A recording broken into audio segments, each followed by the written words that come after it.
Assalamualaikum warahmatullahi wabarakatuh. Kembali hari ini kita belajar bahasa Arab. Kali ini kita membahas mengenai badal. Badal secara bahasa artinya pengganti. Dinamakan badal karena bisa menggantikan posisi kata yang digantikan. Kata yang digantikan disebut mabdul atau mubdal. Dalam menyusun kalimat dengan menggunakan badal harus memperhatikan kaidahnya, di mana kaidah badal adalah harus sama dalam i'rabnya, yaitu rofa, nasab, jar. Namun perlu diperhatikan pula dalam hal jenisnya, yaitu mujakkar atau muannats, dan harus diperhatikan pula makrifah atau nakirah. Agar memahami mengenai kaidah badal, perhatikan susunan berikut ini. Pada kolom sebelah kanan adalah mubdal, yaitu kata yang digantikan, dan kolom sebelah kiri adalah badal, yaitu kata pengganti. Dalam menyusun kalimat dengan menggunakan badal, harus sama dalam i'rabnya. Maksudnya adalah ketika mubdalnya marfu, maka badalnya juga harus marfu. Ketika mubdalnya mansub, maka badalnya juga harus mansub. Ketika mubdalnya majrur, maka badalnya juga harus majrur. Dan juga perlu diperhatikan adalah dari sisi jenisnya. Ketika mubdalnya mujakkar, maka badalnya juga mujakkar. Ketika mubdalnya muannats, maka badalnya juga muannats. Begitu pula ketika mubdalnya makrifah, maka badalnya juga harus makrifah. Ketika mubdalnya nakirah, maka badalnya juga harus nakirah. Agar lebih memahami, kita akan aplikasikan dalam bentuk kalimat. Agar memahami mengenai materi badal, perhatikan pembagian badal berikut ini. Badal ada 4 kelompok. Yang pertama yang akan kita bahas adalah badal keseluruhan dari keseluruhan, yaitu badalul kulli minal kul, di mana mubdal dan badal adalah sesuatu yang sama. Badal jenis ini digunakan untuk menjelaskan jabatan, posisi, atau kedudukan seseorang. Untuk memahaminya, perhatikan susunan kata pada kolom sebelah kanan. Kita baca susunannya. Muhammadun Rasulullahi. Nah, di sini kata Muhammadun ini merupakan mubdal, yaitu kata yang digantikan. Sedangkan kata Rasulu ini merupakan badal, yaitu kata pengganti. Dan lafal Allah ini merupakan mudhof ilaih. Kita perhatikan mubdal dan badalnya. Nah, di sini mubdal dalam keadaan marfu, maka badalnya mengikuti mubdal juga dalam keadaan marfu. Selanjutnya kita perhatikan mubdalnya jenisnya mujakkar, maka badalnya juga mengikuti jenisnya mujakkar. Kita perhatikan mubdalnya, yaitu kata Muhammad, ini merupakan isim makrifah. Dan badalnya juga mengikuti mubdal, di mana kata Rasulu ini merupakan isim makrifah, yang makrifahnya disandarkan dengan isim yang dilekati alif lam. Untuk memahami mengenai susunan mubdal dan badal ini, kita perhatikan kalimat pada kolom sebelah kiri. Kita baca untuk kalimat yang pertama, Ja'a Muhammadun, yang artinya Muhammad telah datang. Kalau dilihat dari susunan kalimat ini sudah sempurna. Karena secara kaidah ini fiilnya fiil lazim yang dia tidak butuh objek, sehingga susunannya fiil dan fa'il. Nah, di sini fungsi badal adalah menjelaskan kedudukan seseorang. Nah, di sini kata ja'a Muhammadun yang artinya Muhammad telah datang. Kita nggak tahu Muhammad ini apakah dia seorang guru, seorang murid, ataukah seorang dokter, atau yang lainnya. Maka dengan adanya badal menjelaskan kedudukan Muhammad. Maka di sini kita masukkan badal pada susunan ini. Jadi badal masuk kepada susunan yang sudah sempurna, yang fungsinya untuk menjelaskan kedudukan seseorang pada kalimat tersebut. Kita baca kalimat di bawahnya. Ja'a Muhammadun Rasulullahi. Nah, di sini diterjemahkan Muhammad yaitu Rasul Allah telah datang. Jadi yang datang adalah Muhammad yaitu Rasul Allah. Nah, di sini fungsinya badal menjelaskan kedudukan seseorang. Jadi yang datang Muhammad itu bukan dokter, bukan guru, bukan murid, tapi yang datang adalah Muhammad Rasul Allah.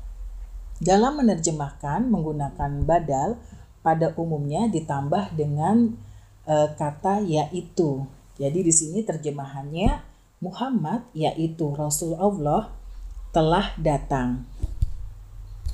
Sedangkan maksud badal sebagai pengganti maksudnya adalah ketika badal ini dihilangkan, kalimat ini sudah sempurna. Artinya tidak mengurangi makna dari kalimat dan telah memenuhi kaidah dari jumlah fi'liyah yang kita buat.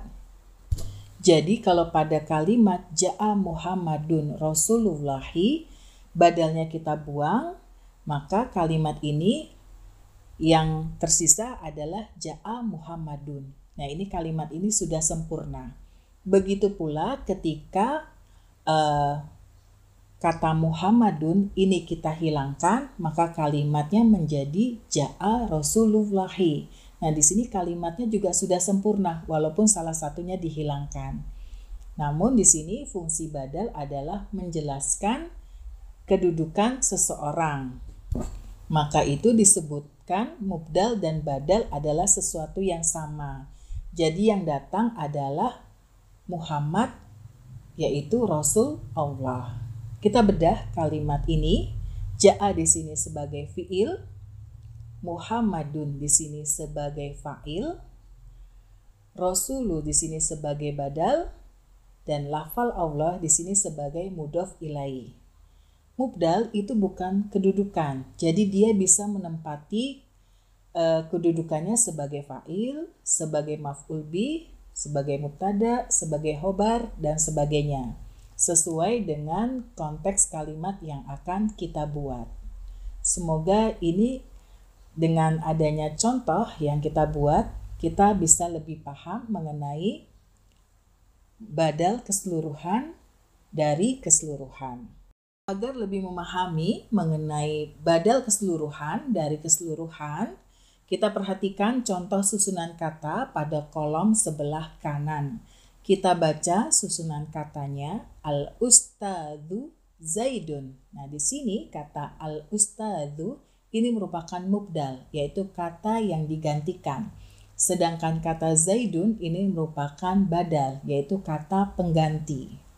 Kita perhatikan keduanya sudah sama-sama dalam keadaan marfu, dan keduanya jenisnya sama, yaitu mujakkar, dan keduanya sama, yaitu isim makrifah.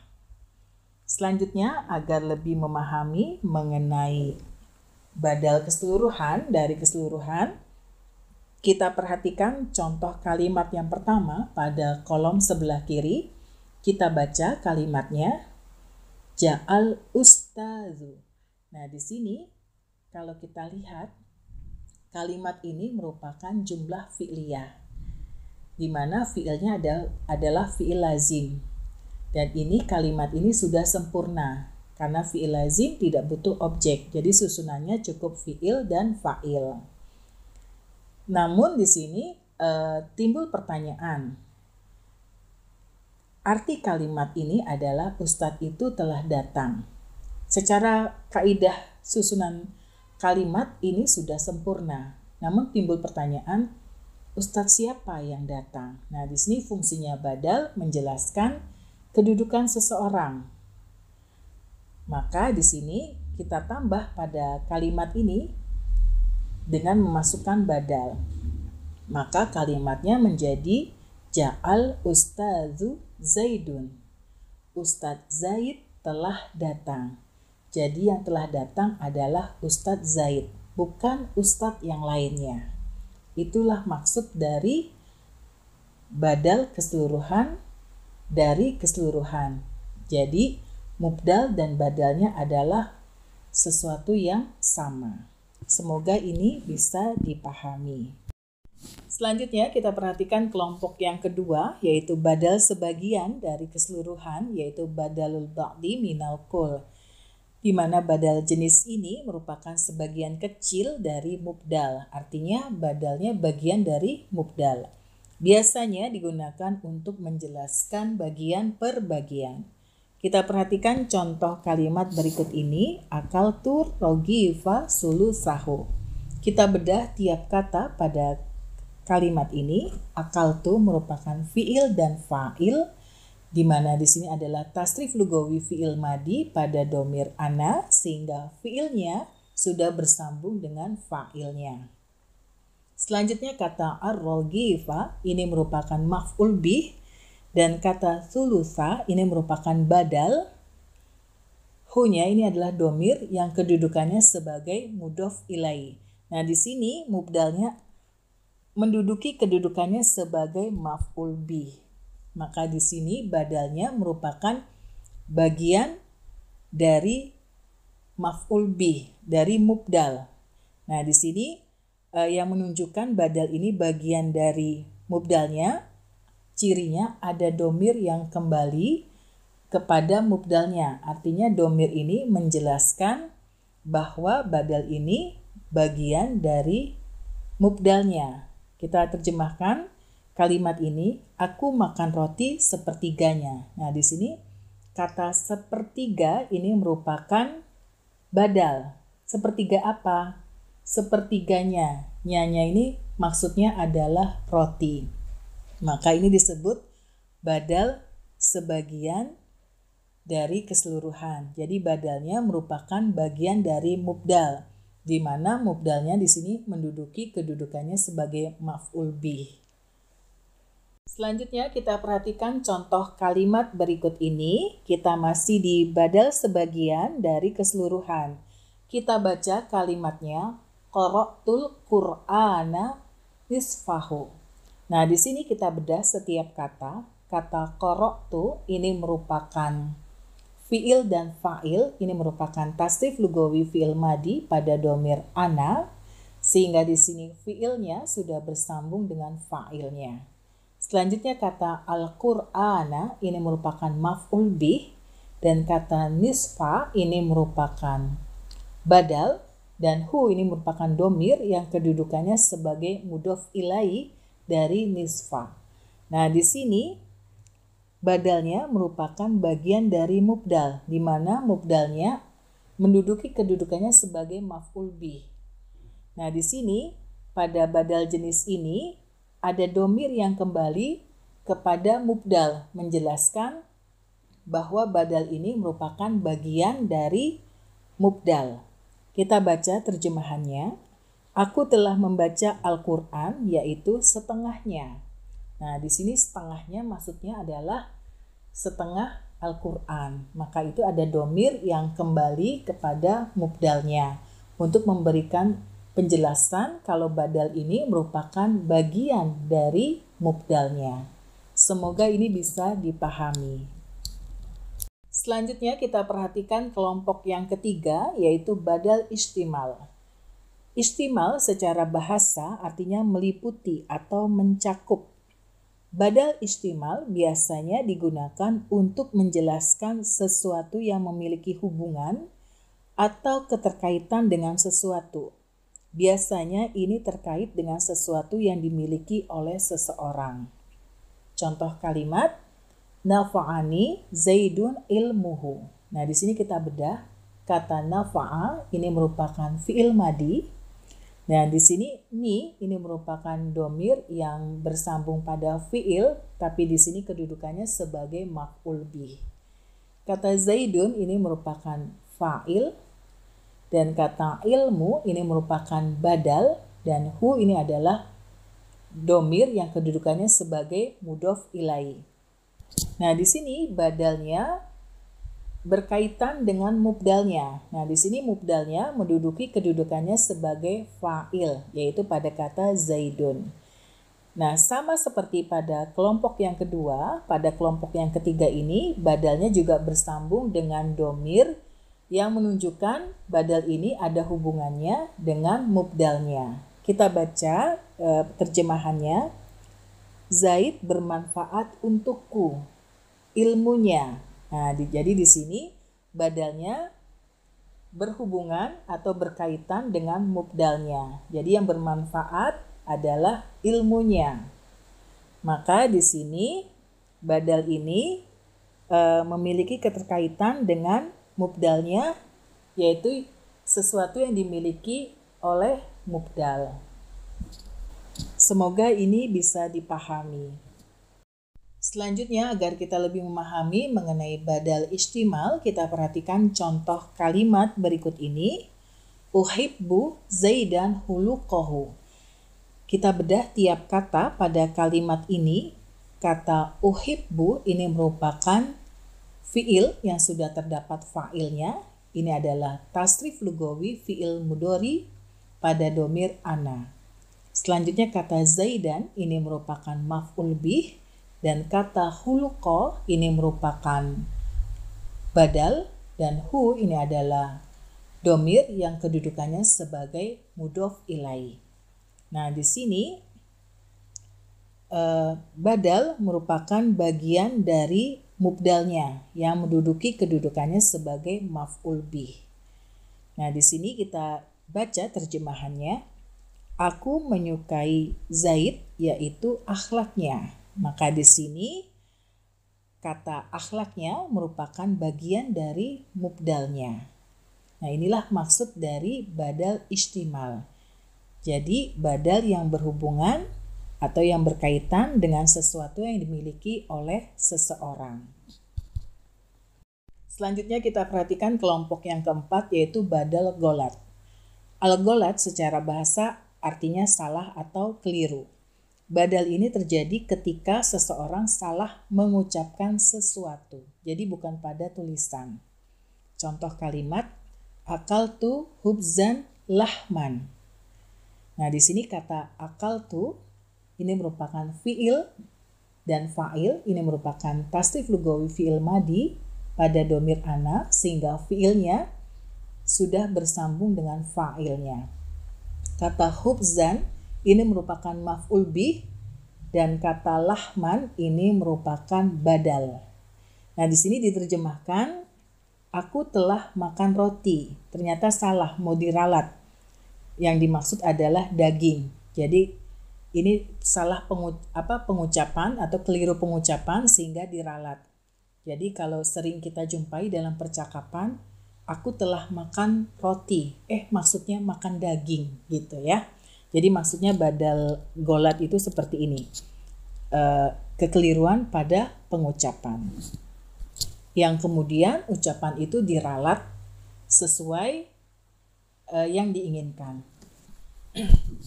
Selanjutnya kita perhatikan contoh berikut ini, masih di badal golat. Kita baca kalimatnya, Ro'aitu Zaidan al-kitaba. Kita bedah tiap kata pada kalimat ini. Ro'aitu adalah fi'il dan fa'il. Ini merupakan tasrif lugawi fi'il madi pada domir ana, sehingga fi'ilnya sudah bersambung dengan fa'ilnya. Kata Zaidan ini merupakan maf'ul bih, dan kata al-kitaba ini merupakan badal, dan mubdalnya menduduki kedudukannya sebagai maf'ul bih.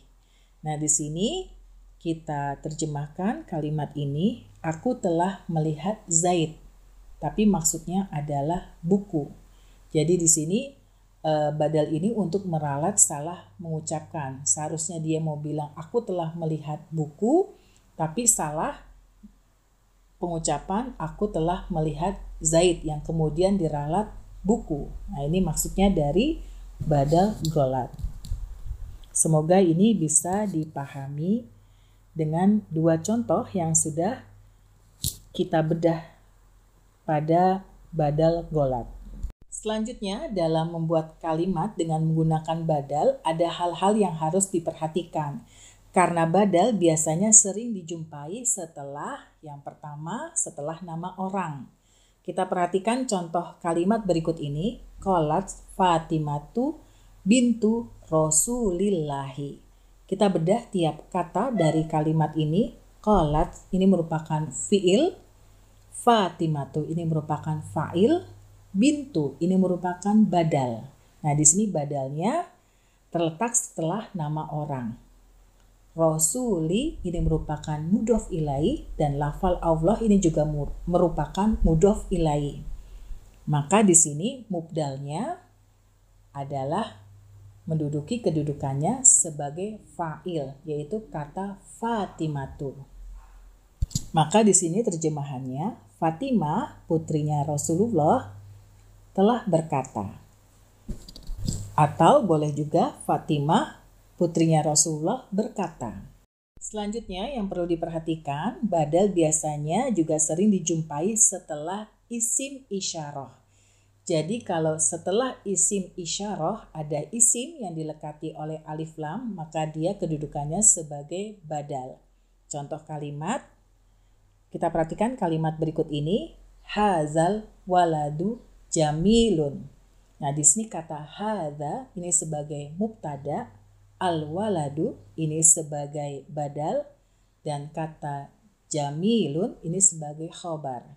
Nah, di sini bertemunya isim isyarah dengan badal, maka menerjemahkannya dimulai dari badalnya, bukan dari mubtadanya. Yang biasanya kita menerjemahkan jumlah ismiyah itu dari mubtadanya.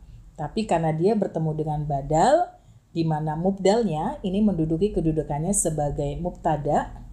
Nah, di sini kita terjemahkan untuk badal yang bertemu dengan isim isyarah diterjemahkan dari badalnya. Sehingga terjemahannya menjadi anak lelaki ini ganteng. Selanjutnya, badal sering dijumpai juga setelah pembagian. Contoh kalimat, kita baca kalimatnya, al-kalimatu salah satu aqsamin ismun wa fi'lun wa harfun. Nah, di sini kita bedah tiap kata dari kalimat ini. Al-kalimatu ini merupakan mubtada, salah satu ini merupakan khobar, aqsamin ini merupakan mudhof ilaih, dan di sini kata ismun merupakan badal dari kata salah satu, yang dimana mubdalnya menduduki kedudukannya sebagai khobar. Dan wa di sini huruf ataf, fi'lun ini merupakan maktuf, wa juga huruf ataf, dan harfun ini merupakan maktuf. Dimana artinya kata itu ada 3 bagian, yaitu isim, fi'il, dan huruf. Maka bagian yang pertama itulah yang disebut dengan badal. Semoga materi badal kali ini bisa dipahami. Demikian untuk materi badal kita kali ini. Semoga materi ini bermanfaat. Assalamualaikum warahmatullahi wabarakatuh.